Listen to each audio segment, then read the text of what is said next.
Nuno, this time of the season is normally a good time to reflect on the beginning month or so of the campaign. What are your thoughts on how your team has begun?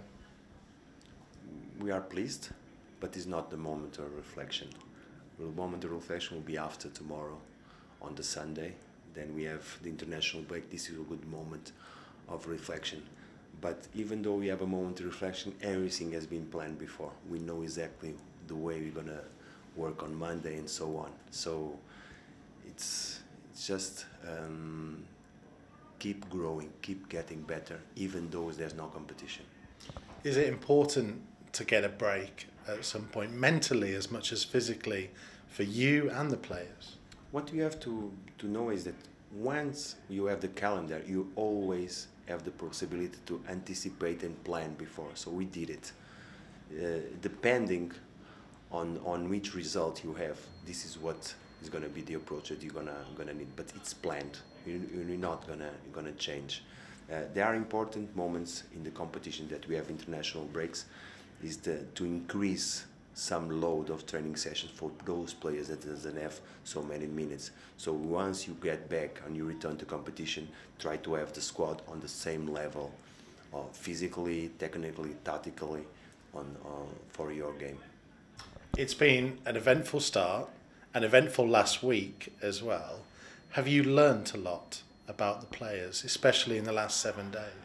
Yeah, the answers were very, very positive, very positive. I'm very proud that we, on Wednesday in Southampton, were decided to make so many changes, and the performance and the answer of the team was so good. So this gives you the clear idea that the boys are working really, really well. Because we've talked about character before, and I wondered whether that character comes to the fore more after the team has lost than sometimes when it's won. No, the character must be always the same. It's about your own identity, and we can say now that we are 100% on that point, but we are trying to achieve as soon as possible this identity that we're going to play whenever, doesn't matter who plays, but the style, the idea of the game will always be the same, and we start to see that some opponents are looking at trying to adapt to us. So that shows that you are going in the right direction. In a way, that's nice, isn't it? We talked the other night about teams showing you that respect, that they have to counter you. They're worried about you. It gives me only one thing: your identity. This is what makes you a good team, when you achieve your own identity, your own idea, and then try to find solutions to make it better. This is the growing process of Wolves. I know you do a lot of work looking at the teams you're playing. What are your thoughts on Brentford?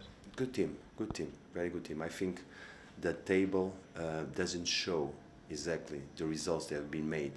It doesn't show the quality of this team. It's a very good team, good players. They play at home, specifically pitch. Everything is very, very, very close to the line. So we must be ready for it. And knowing the strengths of Brentford, we can do it better. But never is negotiable that our idea and our style of play must be what we see in the pitch. And I know you enjoy playing away from home. The team has had great results. I think you are the first ever Wolves manager to win your first 3 away games. You're breaking records, setting records. That can only continue. Yeah, we hope so. But that requires a lot of aspects, requires a lot of work from the boys, requires the character to come to no matter what pitch, and it's all about the pitch. Try to close yourself in one box, that is the pitch. Don't care where you are, but I still say for us it's better to play at home, because we have Molyneux, we have our fans there, but at the same time I'm very happy we go to every stadium and our fans are there singing and cheering up for us, giving this support. So I hope tomorrow to feel the same way, and what I can expect and wish is the Wolves fans will be singing.